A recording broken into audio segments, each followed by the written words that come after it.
The morning light crept through the thin curtains of apartment 3B, brushing across Lily Hart's small kitchen, just as she slipped a sandwich into her daughter Emma's lunchbox. The toaster clicked loudly, startling her for a moment. Everything startled her lately. Bills pinned to the fridge door reminded her of deadlines she couldn't outrun, and the faint smell of dampness along the hallway wall reminded her of how old this building really was. Still, she forced a smile at Emma, who sat on the couch hugging her stuffed penguin and rubbing sleep from her eyes. "Up you go, sweetheart."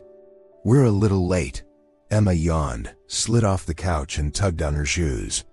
Lily knelt to smooth her daughter's hair and zip up her jacket before grabbing her own worn tote bag.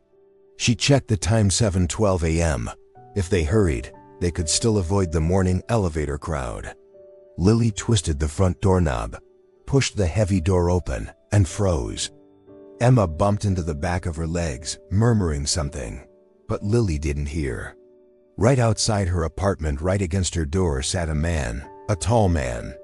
His long legs stretched across the hallway carpet, his back slumped against the wall, chin tilted to one shoulder as he slept. He wore a gray vest over a white dress shirt, though both were wrinkled. His brown hair, swept back neatly the night before, was tousled now. The stranger's breathing was soft but deep, as if he'd been asleep for hours. For a single mother raising a young girl alone, this was the kind of scene that sent alarms ringing. Lily instinctively pulled Emma behind her. Her heart pounded so hard, she wondered if he could hear it. She whispered, "Stay behind me." The hallway was quiet, too quiet. Beyond the window at the far end, the morning air was pale and cold. Lily glanced up and down the corridor, half hoping to see someone else, a neighbor, anyone, but the floor was empty. She tightened her grip on Emma's hand. "Mom," Emma whispered, her voice tiny and curious. "Why is he sleeping at our door?" "I don't know," Lily murmured. "But we're going to handle it carefully." She inched forward, her steps slow and cautious. When she stood just a few feet from the man, she cleared her throat. "Sir? Excuse me?" "You're blocking my door." No response. Lily stretched her arm out and gave his shoulder a small, hesitant shake. The reaction was immediate. His eyes opened sharp, deep, and startlingly aware despite his exhausted appearance. He blinked once, twice, then looked directly at her and said her name. "Lily, I'm sorry. I didn't mean to scare you." Lily's stomach dropped. She didn't know this man. Why did he know her name? Her other hand flew to Emma's shoulder, pulling the girl even closer. "Who are you? What are you doing here?" The man straightened, wincing from what must have been a stiff night on the hallway floor. He raised his hands slightly, palms open, a gesture of peace.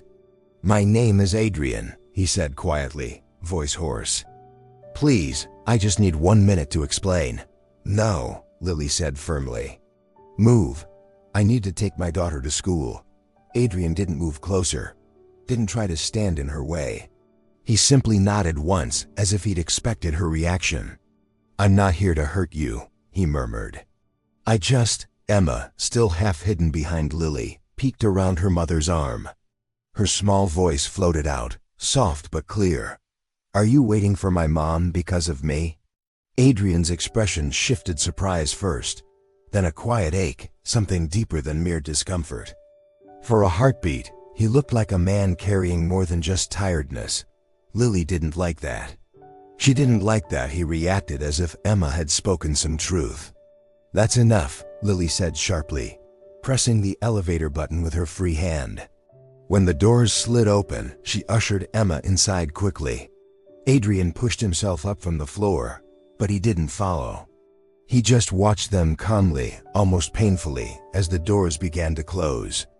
The last thing Lily saw through the narrowing gap was the look on his face. Patient, apologetic, and strangely determined. The elevator doors shut with a soft click. Lily gathered Emma close, her thoughts racing. Who was this man? Why did he know her name? And why had he been sleeping outside her door? She didn't know. But she felt certain of one thing: this wasn't the last time she would see him. Lily spent the elevator ride gripping Emma's hand tighter than she meant to. Even after they stepped out into the crisp morning air and walked toward the car, her pulse hadn't slowed. She kept glancing behind them, half expecting the tall, exhausted man from the hallway, Adrian, to appear again. But he didn't. By the time they reached Maple Ridge Elementary, the morning sun had finally shaken off its pale gray, and children were streaming into the school courtyard with backpacks bouncing on their shoulders. Lily bent down to straighten Emma's jacket, smoothing her hair as if nothing unusual had happened. "Have a good day, sweetie," Emma nodded, though her eyes held a curious worry that didn't belong to a 7-year-old. "Mom, he knew your name," she whispered. Lily forced a smile. "I'll handle it. Just focus on school, okay?" She watched Emma join her class, her little legs jogging to catch up with her friends. The second the classroom door shut behind her daughter, Lily let out a long, shaky breath. She turned toward the parking lot and stopped. Adrian was standing beside a row of small maple trees, hands in his pockets, as if he'd been waiting just out of sight. His hair was neater now, his vest straightened, though the lingering fatigue still shadowed his eyes. Lily's stomach tightened, irritation sparking through her nerves. She marched toward him before he could speak. "You need to stop following me." Adrian didn't flinch. He kept a respectful distance, almost deliberate, as though he was trying not to spook her again. "I know this must feel alarming," he said, "and I'm sorry. I just needed a few minutes to explain. In public, where you feel safe." Lily folded her arms. "You have 30 seconds, Adrian inhaled slowly. "Yesterday, my mother fell outside the Pine Market grocery store," Lily blinked, that she hadn't expected. "She slipped on a wet patch. People walked around her, pretending they didn't see. But someone stopped. Someone helped her up, carried her groceries, kept her calm until I arrived. My mother couldn't stop talking about her." His gaze softened. "That person was you." Lily felt her breath hitch. She remembered the elderly woman, frail, trembling, embarrassed, who kept apologizing for causing trouble. Lily had left her number and address in case the family needed to contact her. "She told me," Adrian continued, voice low, "that I should find you. That I shouldn't just say a quick thank you over the phone," she said. He hesitated, a faint ache flashing in his eyes. "She said, if someone closes the door once, don't give up." Some doors opened slowly. The world seemed to pause for a moment. Lily swallowed, unsure what to do with the warmth rising in her chest. "So all this is because I helped your mother?" "Partially," he admitted. "But mostly because you didn't hesitate when others did. My mother said you had a good heart. And she asked me to make sure you heard her gratitude properly." Lily shook her head, uncomfortable. "You didn't have to come to my home. You certainly didn't have to sleep there. I didn't plan to." His lips curved with embarrassment. "I rang your doorbell, but no one answered. The hallway was dim, my phone had died, and I'd had a long day at the hospital with my mother. I sat down to wait and apparently fell asleep." Lily rubbed her forehead. This was becoming surreal. "Look, you don't owe me anything. I don't need gifts or thanks. Please don't make this a big deal." Adrian reached into his pocket and pulled out a small sealed envelope, along with a white business card. "This isn't a big deal. Just a thank you." Lily stepped back. "No, I won't take money or anything like it. What I did wasn't charity and doesn't need repayment." Without hesitation, Adrian nodded and slid the envelope back into his pocket. He extended only the card. "Then take this. It's just my contact information in case you ever need help. Not because of a debt, because my mother worries easily." Lily stared at the card. She didn't want to accept it. She also didn't want to make a scene in front of passing parents. Reluctantly, she took it, slipping it into her jacket pocket without looking at the embossed logo. "Fine," she muttered. Adrian watched her carefully, as if sensing he needed to tread lightly. "There's something else," he said quietly. "Something about support programs for—" "I don't have time for this," Lily cut in. I have work. She moved past him toward her car, her steps too quick, too defensive. Adrian didn't follow. He simply said, with a calm that felt too understanding, "All right. I won't keep you. But if you ever need someone, even just to listen, you have my number now." Lily didn't look back as she opened her car door.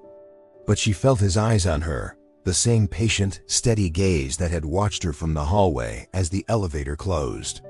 Lily drove home from the school parking lot with Adrian's business card burning a shape through her jacket pocket, as if it wanted to be noticed, acknowledged, or thrown away. She refused to do any of the three. She shoved the thought aside and focused on work, but even during her shift at the diner, her mind drifted back to his tired eyes, the sincerity in his voice, and the strange ache that crossed his face when Emma had spoken to him. By the time she arrived home late that afternoon, the sky had dimmed into a muted violet. Emma bounced ahead of her, humming a tune as she dug through her backpack. "Mom, look," she chirped, pulling out the white business card. "I found this in the pocket of my lunch bag." Lily stared. "Emma, why was his card in your lunch bag?" "I put it there last night," Emma said simply. "The man gave it to me. He said I should give it to you." Lily froze. "Last night? What do you mean last night?" Emma blinked, confused by the tension in her mother's voice. "When he rang the doorbell and you didn't wake up." A cold rush climbed up Lily's spine. She set her purse on the counter, crouched to face her daughter. "Emma, sweetheart, did you open the door for him?"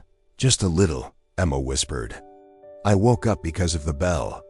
I thought maybe you needed help." Lily's stomach dropped. "What did he say to you?" Emma's voice got smaller. "He asked if you were home, and I said no.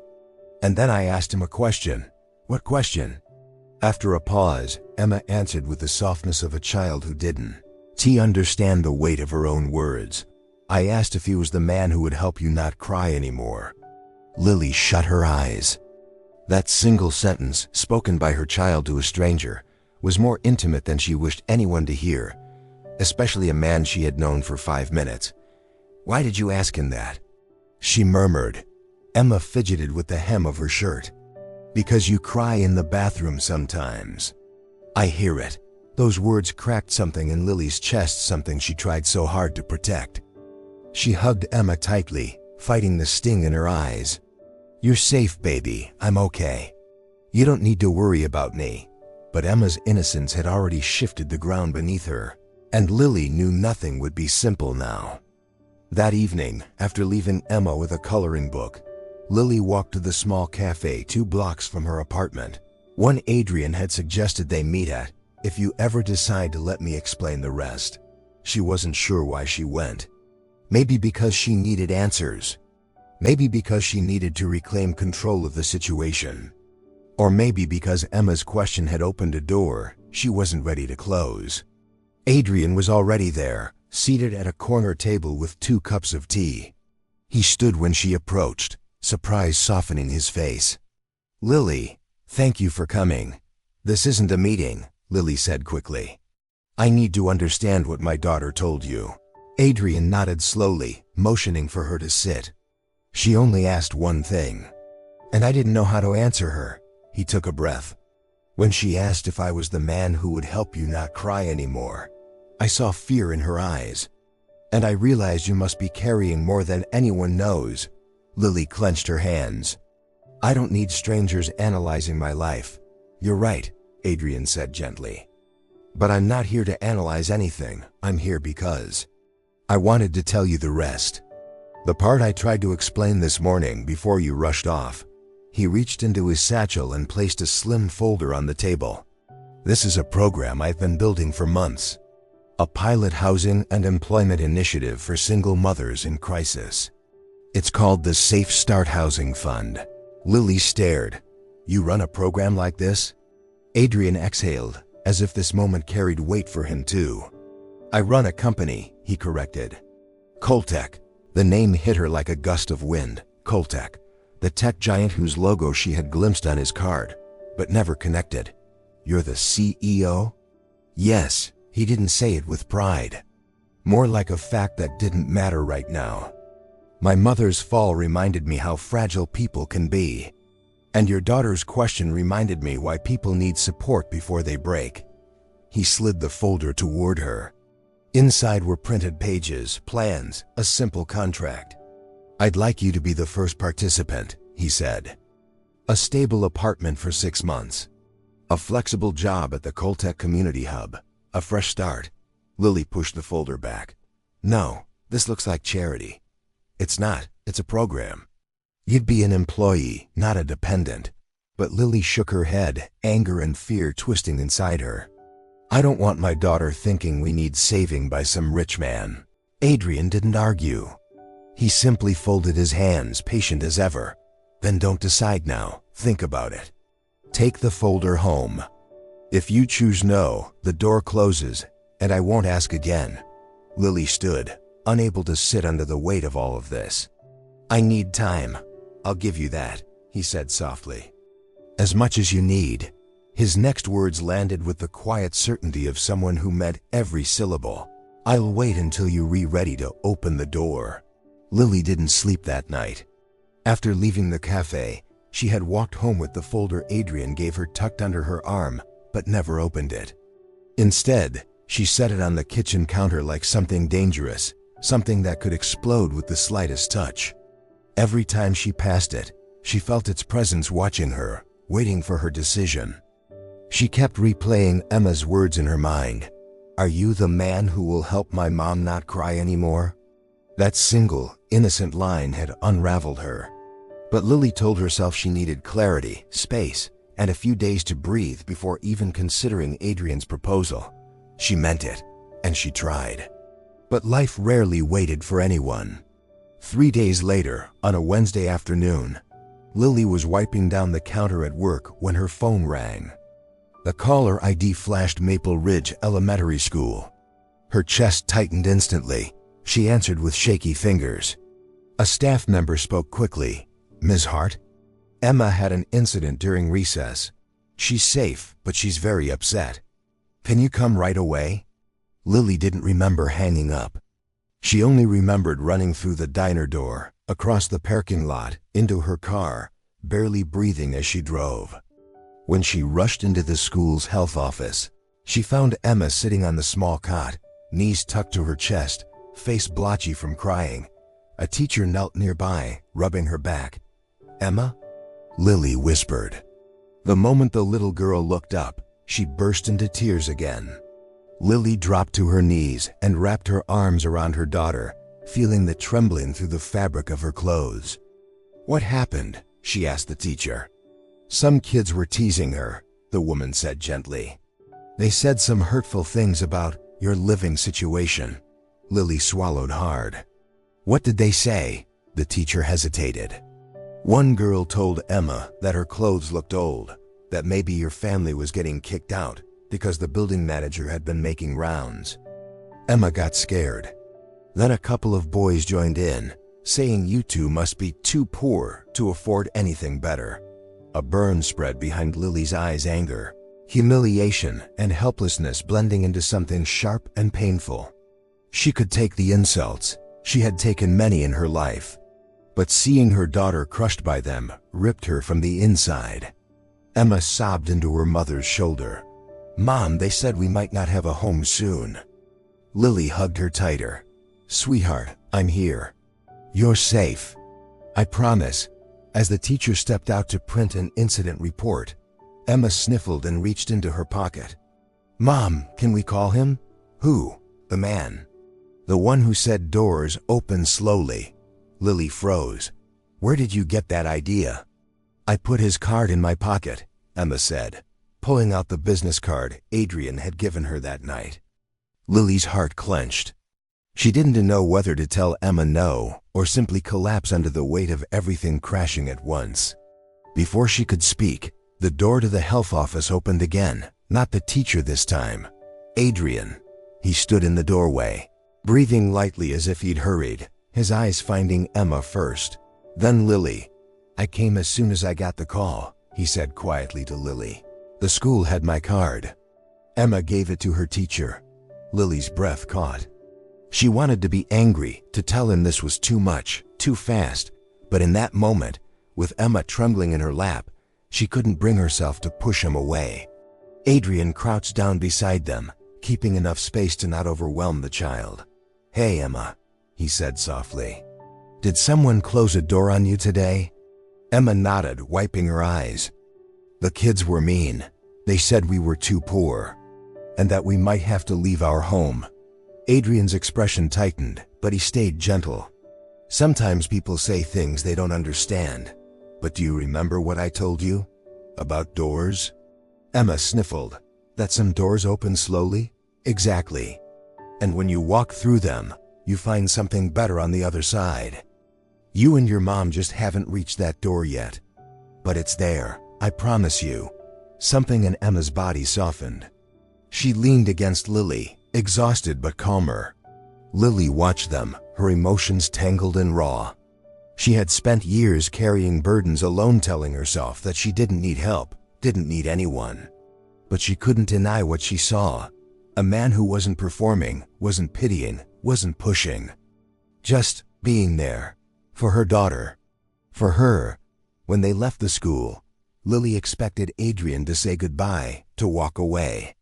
But when they pulled into their apartment building a short while later, she noticed someone sitting in the hallway outside her door again, tall, familiar. Adrian rose to his feet, looking nervous for the first time. "I didn't want to intrude," he said. "I just wanted to make sure you both got home safe." Lily stared at him, tired, heart bruised, but no longer guarded in the same way. After a moment, she opened her apartment door, stepped aside slightly, and said in a low voice that surprised even herself, "If you still want to talk, you can come in." "Emma's resting." Adrian blinked, then nodded once deeply, as if the simple gesture meant more to him than she could imagine. Adrian stepped inside Lily's apartment with a kind of carefulness she had never seen in a man before, not in her ex, not in any neighbor, not in anyone who had ever crossed her threshold. He paused right at the entryway, almost as if asking permission again, just by how still he stood. Lily closed the door behind him, feeling an unexpected swirl in her stomach. Her home was small, 2 rooms, a faded sofa, a kitchen counter cluttered with unopened mail, but it was theirs.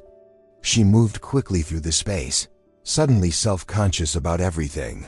The peeling paint near the window, the mismatched plates, the faint smell of laundry that never fully dried in this damp building.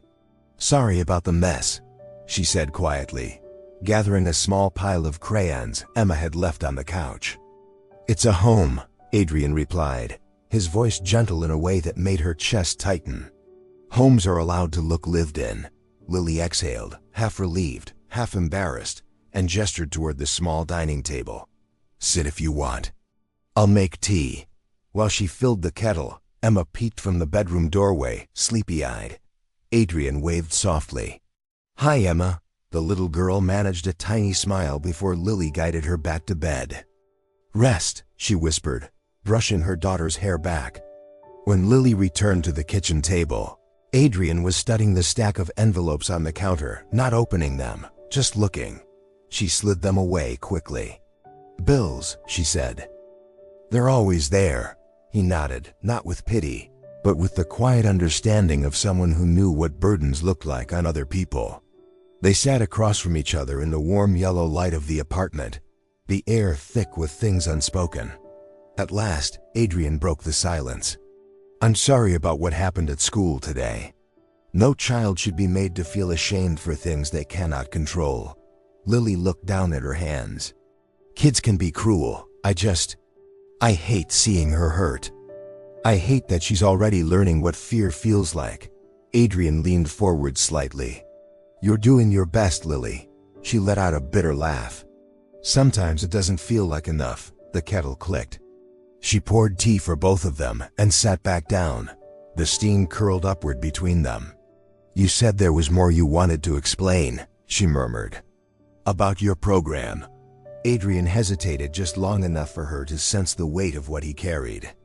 "It didn't start as a program," he admitted. "It started as regret." Lily looked up, surprised. Adrian's eyes drifted toward the window as he spoke, as though the memory lived somewhere beyond the apartment walls. Years ago, a single mother who worked at my company asked for emergency financial support. She was struggling. I told her I would take care of it. I meant to truly. But I got caught up in meetings, travel, all the things that seem important, until you realize they're not. His jaw tightened. By the time I processed the request, it was too late. She'd already been evicted. She and her son ended up living in their car. Lily felt her heart slow painfully. What happened to them? Her son was hurt in a minor accident, Adrian said quietly. Nothing life-threatening, thank God. But when I visited them at the hospital, the boy looked at me and said, "You said you'd help my mom." He swallowed. I never forgot that. The room felt heavier, but somehow warmer. Two people sitting with their wounds laid bare. "That's why you started this Safe Start housing fund?" Lily asked. "Yes," he said. "Because I never want to be too late again." She stared at her tea, emotions tangled. "But why me, Adrian? There must be hundreds of women who qualify for something like this." His answer was simple, quiet, unwavering. "Because you opened a door, others walked past. Because my mother believed in your kindness before I ever met you. And because when your daughter asked me that question, it felt like a door I wasn't allowed to ignore." Lily pressed her lips together.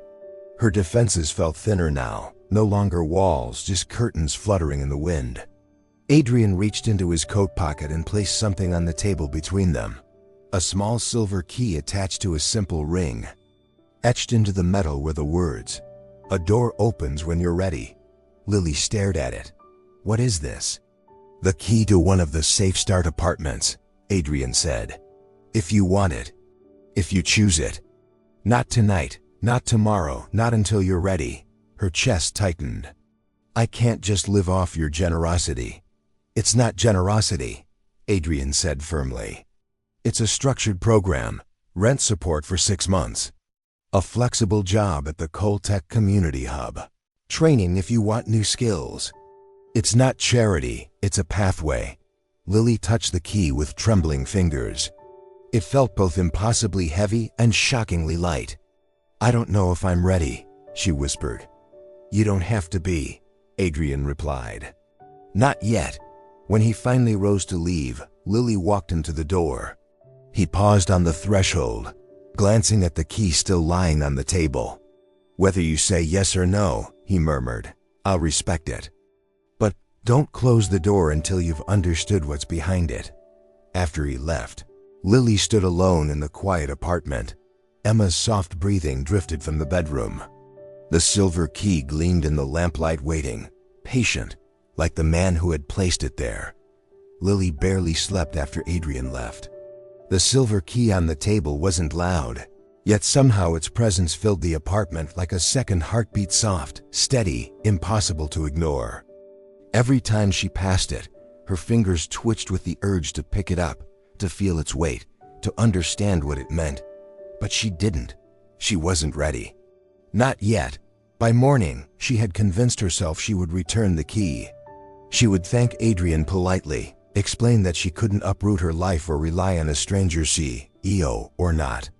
She rehearsed the speech in her head while packing Emma's lunch, while brushing her hair, while tying her shoes.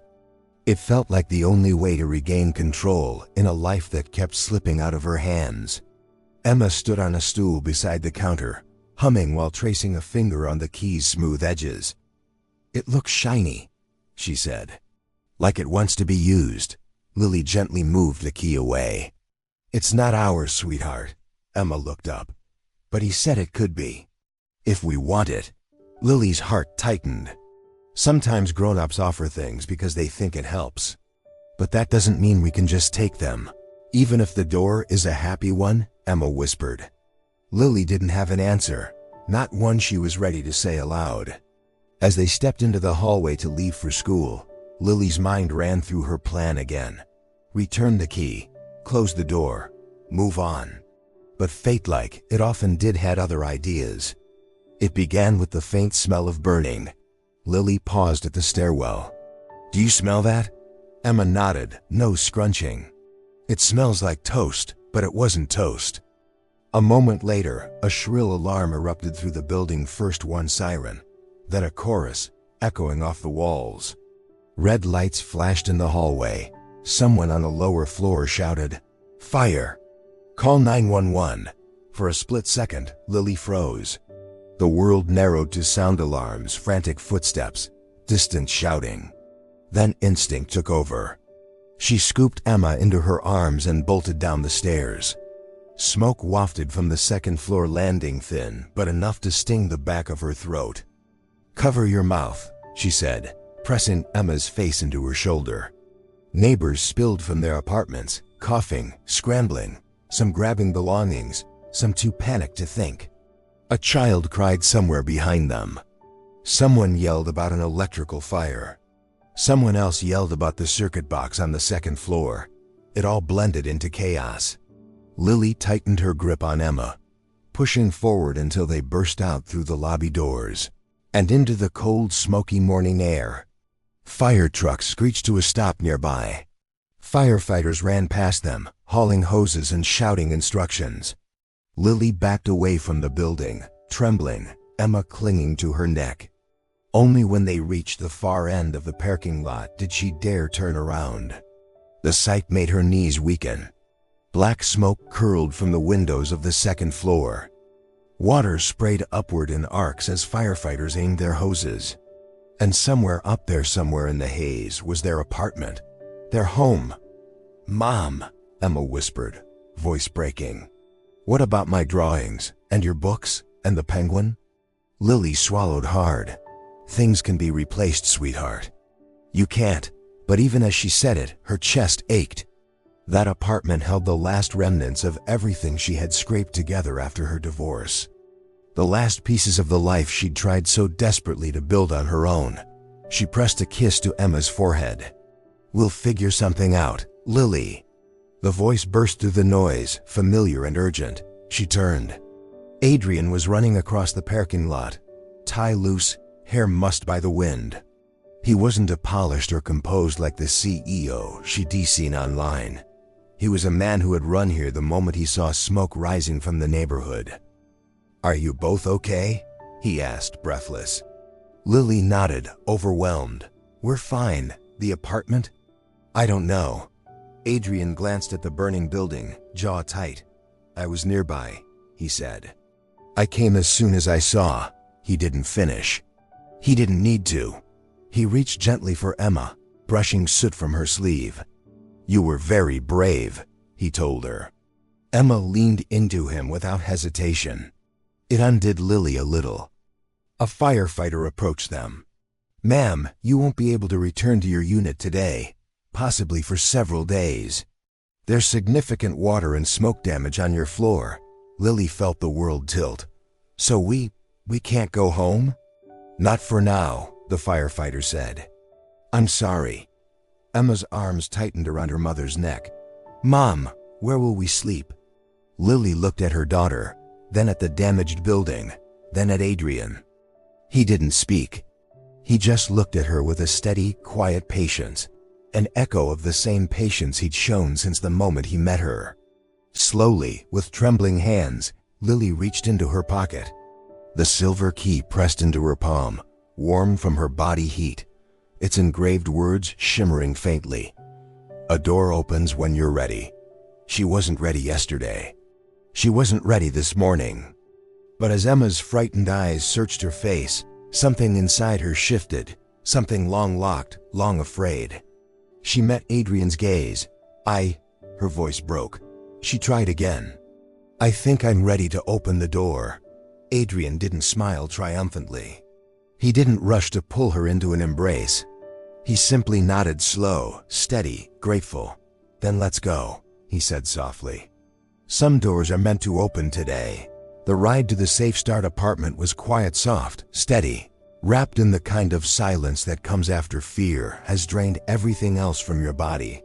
Lily sat in the back seat with Emma curled in her lap, her daughter's small fingers still gripping the silver key as if it were a lifeline. Adrian drove without rushing, without speaking unnecessarily. glancing into the rearview mirror every few minutes just to make sure they were okay.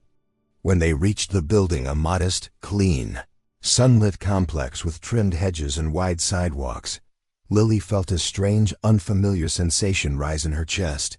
Relief and guilt and hope, all tangled together. Adrian parked and came around to open the door for them, not out of formality but out of quiet care. "You don't have to decide anything tonight," he said as Lily stepped out. "Just breathe. Let me show you the place." The building lobby smelled faintly of lavender and fresh paint. The elevator was clean, quiet, nothing like the rattling one Lily was used to. When the doors opened on the 4th floor, warm lights spilled across polished floors and white walls.